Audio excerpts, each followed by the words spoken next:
Good evening Kalyan గారు, మీకు 10 TV ప్రేక్షకులకు, పాల్గొంటున్న ఎమ్మెల్యే గారికి నమస్కారాలు. ఇప్పుడు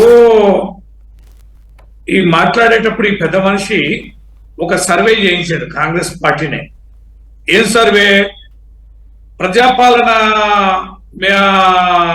బాగుందా, ఫామ్ హౌస్ పాలన బాగుందా అని సర్వే ఎవరు పెట్టారు? కళ్యాణ్ గారు. ఈసి చెంప మీద కొట్టలే, ఉద్యోగాలు మాట్లాడితే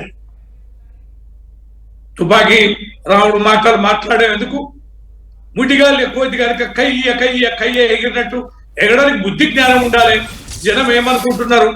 నువ్వు పెట్టిన సర్వేలలో ఆ సర్వే ప్రామాణికం కదా? ఆ సర్వే మేము పెట్టామా?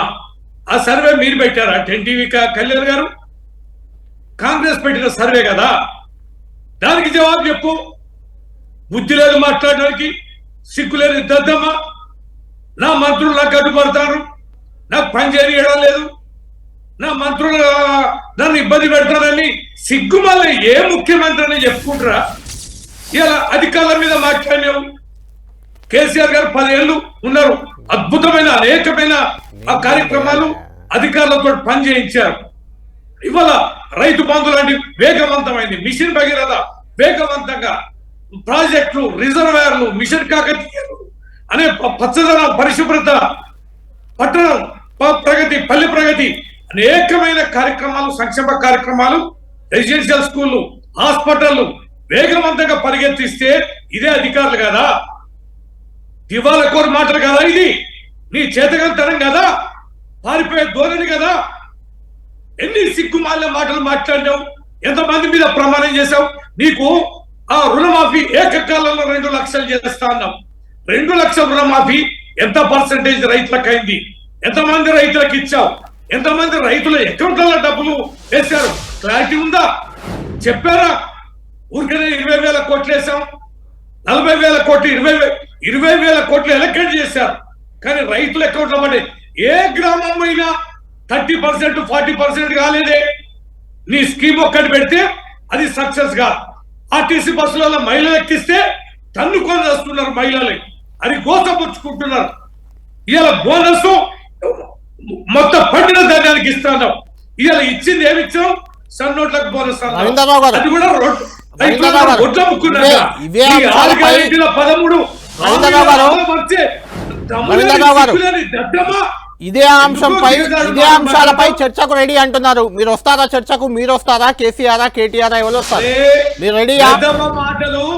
పెదవ మాటలు, సిగ్గుమాల మాటలు, దివాల కోరు మాట్లాడే ఇట్లాంటి పిచ్చి ప్రలాపాలు మాట్లాడుకోవడానికి ఎవరు సమాధానం చెప్తారండి?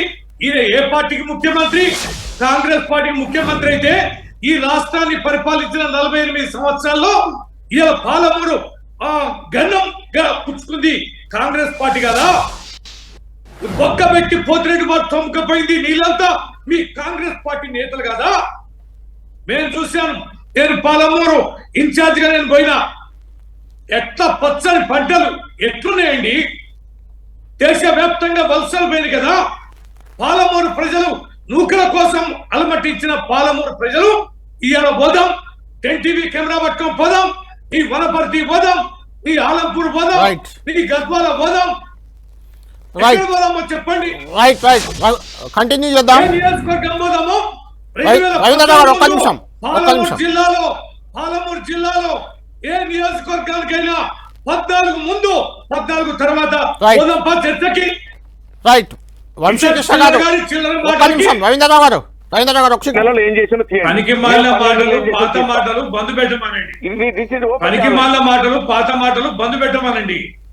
మీరు ఇల్లు కట్టినా ముచ్చట, మేము ఒక డబుల్ బెడ్రూమ్ కట్టలేదని ముచ్చట. డబుల్ బెడ్రూమ్ లో ఇప్పుడు మీరు ఎంతమందిని అలా చేరుస్తున్నారు, పంపిస్తున్నారు, చుట్టూ 4 మూలలు అర్థమైంది. కానీ తాగడానికి మంచినీళ్ళు ఇవ్వలేదు కదా మీరు 48 ఏళ్ళు పరిపాలించి.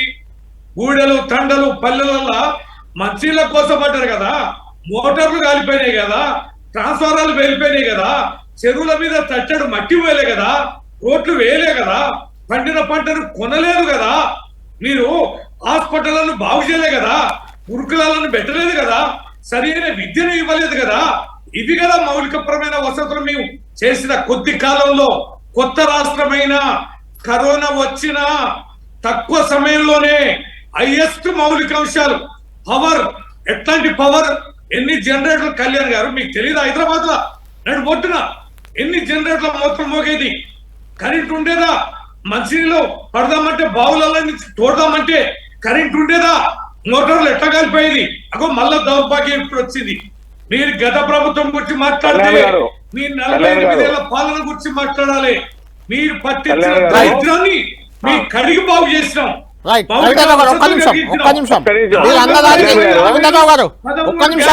అమలు పరచబోయా అంటే వదిలేసిందండి. ఒక్క నిమిషం రవీంద్రరావు గారు, ఒక్క నిమిషం. అభివృద్ధి చేస్తాం, చర్చకు రెడీయా? మీరు చర్చకు రెడీయా? కాంగ్రెస్ అడుగుతుంది, చర్చకు వస్తారా? కళ్యాణ్ గారు, ఇవాళ రేవంత్ రెడ్డి ముఖ్యమంత్రి మాట్లాడిన తీరు, ఇప్పుడు మీ డిబేట్ లో ఎమ్మెల్యే గారు మాట్లాడుతున్న తీరుతోటి కాంగ్రెస్ పార్టీ ఖతమైంది. వీళ్ళ బేలతనం, వీళ్ళ లేఖితనం, వీళ్ళ చేతగానితనం, కాడెత్తేసిన తీరు ప్రజలకు స్పష్టంగా అర్థమైంది. ఇక చేతులు ఎత్తేసారు, మాతోటి ఏం కాదు, మాతోటి ఏం కాదని చేతులు ఎత్తేసారు. ఇలాంటి వాటితోటి చర్చ పెట్టడానికి